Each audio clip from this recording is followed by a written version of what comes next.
Hey everybody, Al Frangipane here. Another video for 2022. I'm just starting to get back into making videos. And I want to say thanks for all your support for my past videos and for all the subscribers I've been getting. So as my lead-in title said, this is going to be a video of how I got my CANIK TP9-SFx down to a 2-pound trigger pull by only changing springs. So let's get right into it. There are 3 springs you have to change. You have to change the trigger return spring, which is here. You have to change the plunger spring, or the safety plunger spring, which is here. And you have to change the striker spring, which is in here. Okay. So I have it all apart. You know how to take them apart. I'm not going to waste your time doing that. So the first thing I went for was the trigger plunger safety spring and the trigger return spring. When I first got the gun, the trigger pull felt like I was dragging the trigger across 100 grit sandpaper. It was horrible. It was about 4.5 pounds, maybe a little bit worse. I felt others that were better out of the box. Mine wasn't that good. So when I got it home and took the gun apart, the first thing I noticed was that the safety plunger itself had a big casting mark right on this edge. It was like a pimple. And as you push down on it, that pimple would catch on the ridge of the slide and it would just drag and hang up. It was really bad, and it was really, really heavy. What I've heard is that these guns were designed for military use, and they're made for use with +P+ ammo, and that's why everything is so heavy duty and robust. I also found that it was difficult to pull the slide back. It didn't even like standard factory 115 grain ammo. It wasn't ejecting far enough, and it was sometimes having failures to eject. So I started to get into it. So there are a few people making springs for the safety plunger and the trigger return, and there's a ton of people making springs for the striker. So we'll go through them one by one. So the 2 companies that make trigger return springs and plunger springs as a kit is Springco, S-P-R-I-N-C-O, and Galloway Precision. They cost about the same. You can either get them separately or in a kit. I elected to go with the Galloway Precision. Don't know why, it's just that that's the one I went with. What I found out was on their website, they have a link to how to change the springs. And what they tell you is that the stock, and I have them in bags here, the stock plunger spring in the CANIK is a black spring, and their spring is a blue spring. So when I went to take things apart, I found out that they were backwards, that the Galloway spring was black and the stock spring was blue. And I don't know if you're going to be able to see this here, but the Galloway spring is much heavier. So after I polished this guy, wrong part, sorry. After I polished the part here and got that little protrusion off, that pimple, smoothed it out, and I made sure it moved back and forth freely, the first thing I did was put the Galloway plunger spring in and found out that my my trigger pull actually went up by 1/2 pound.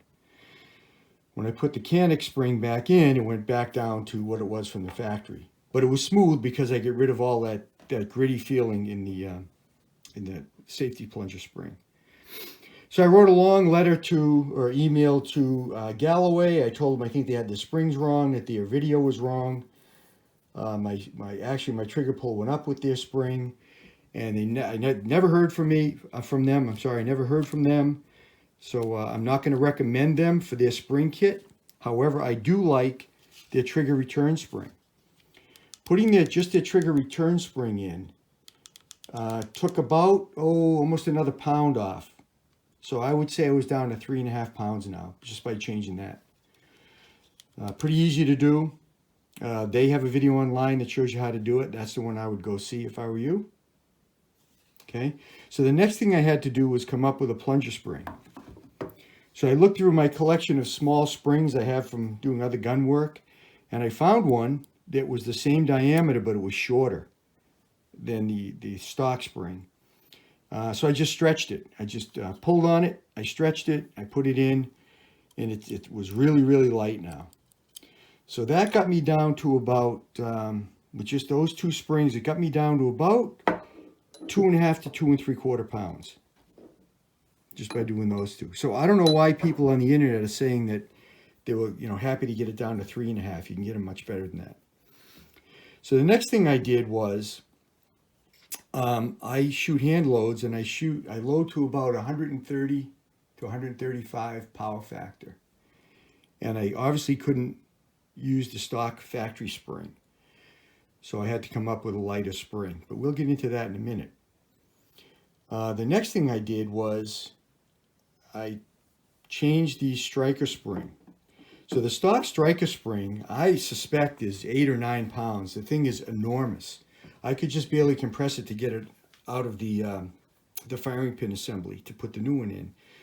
So people had said that what you want to start with is the stock, or what they call the lightweight Glock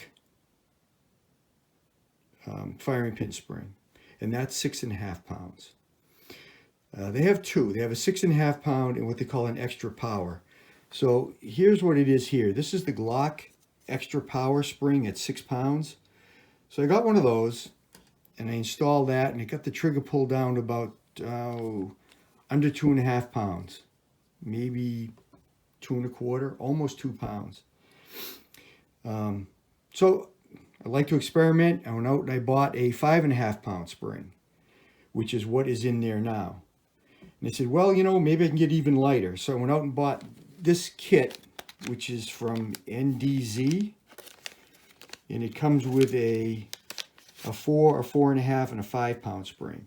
I tried the 5 pound spring with about 100 rounds of my hand loads. I had no malfunctions, no misfires, but it sounded spongy when I dry fired it.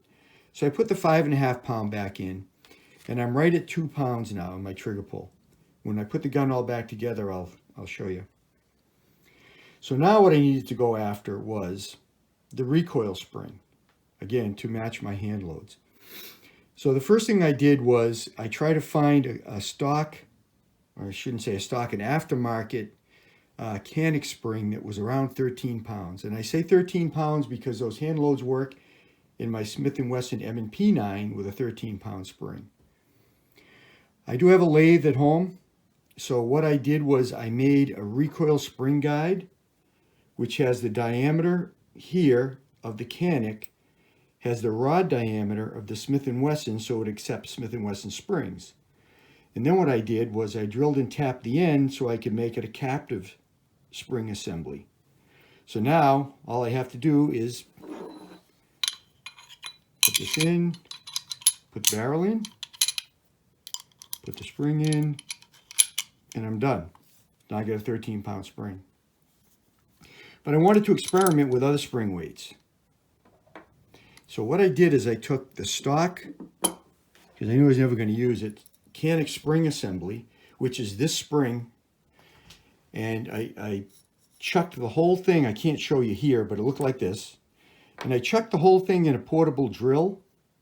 So now what you have is the end of the spring rod, or the guide rod, sticking out here. And I put it against the grinder, and I just started the grinder, started the drill, spun this until the spring flew off. Now you can see some gouge marks in the end of the spring. Okay, so now I have a non-captive spring, and I can put anybody's spring in there now. So I went out and I bought an assortment of Wolff springs, which are these here. Now these are recoil springs for the Smith & Wesson M&P. There's a 12 pound, a 15 pound, and there was, I believe, a 14 pound, which this one is, okay? It's tapered at the end. It fits tight, but it's never going to come off, okay? So now I have a 14 pound spring, And it's really simple to get in. You just have to kind of guide the rod in. And you're done. So now I have a 14-pound spring. I also bought a 12 and a 15, so I can try all the different springs to find out what works best with the gun for function. Okay, so far the 13 is working. I'm going to try a 12, see if I can get my shells to eject a little bit further. Okay, that's all there is to it. So grind the end off, take the stock spring off, throw it away if you want. Get Smith & Wesson from Wolff springs. They're the round springs, not the ISMI. I bought some flat springs. These are designed to fit in my, wherever it went, in my captive recoil spring assembly, which is this one. So now I have springs I can change in this one, and I have springs I can try with the other guide rod. So I have quite an assortment here. It doesn't cost you very much. The springs are $5 or $6 a piece. Okay, now something to think about. The recoil spring is what cocks the striker spring.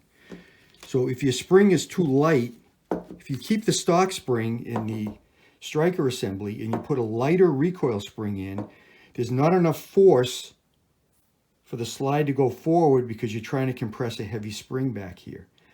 So if you're going to go to a lighter spring here, you have to go to a lighter striker spring. You don't have a choice. Okay? So, let's put this all back together and see if this is going to make a liar out of me.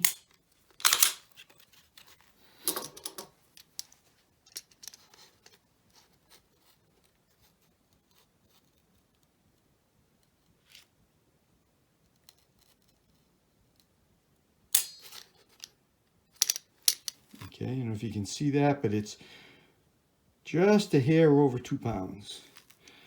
Okay, we'll try it again.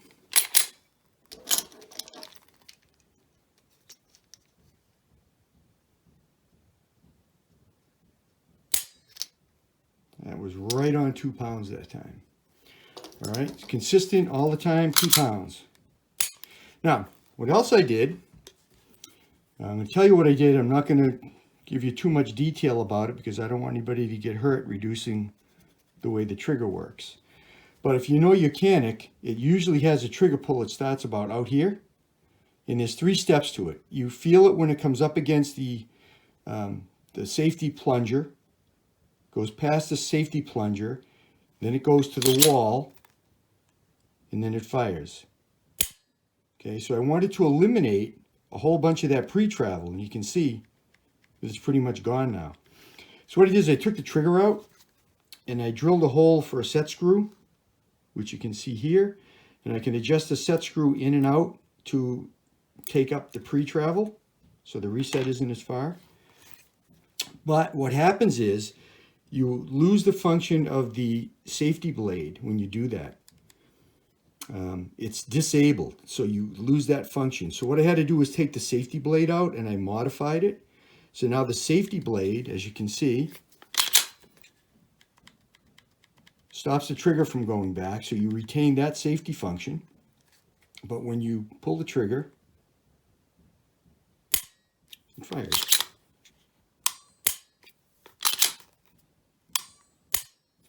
Okay, so now I saved myself $80 from buying a Freedom Smith trigger. I tried the Freedom Smith triggers. I tried 2 different ones. I didn't like them. 2 friends of mine had them. So worst come to worst, if I ruined this one, I'd go out and buy one. But I got it to work. But again, I'm not going to tell you what I did to the blade. That's on your own. But if you think about it and you're a tinkerer, you might be able to get it to work. I did. So I'm really happy with this gun now. It's, like I say, it's a 2-pound trigger pull. I get rid of that first, 3/8 of an inch of pre-travel. So it's right there. There's where it starts. There's the wall. I'm thinking maybe 3/16 of an inch, definitely less than a quarter. I could mess with it more and take more out of it, but I don't want to do that because it jeopardizes the firing pin safety plunger that's inside. But right now I know the firing pin safety plunger is still active and it works. with this amount of pre-travel elimination. So there you have it. Comments, questions. Again, one more comment on the safety plunger spring. Again, I told you I found one and I stretched it. There's a company called Cajun Gunworks. They make one that everybody swears by. Again, it's made for a Glock, but it fits this gun. And the part number is RP-FPBS. RP-FPBS. It's called a reduced power plunger spring. You get one of those, they're $5. Unfortunately, it costs more for shipping. But throw that in and it should get you right around that 2-pound trigger pull. So, thanks for watching. And if you got any questions, post them. And I'll get right back to you with answers. Take care. Enjoy your CANIK.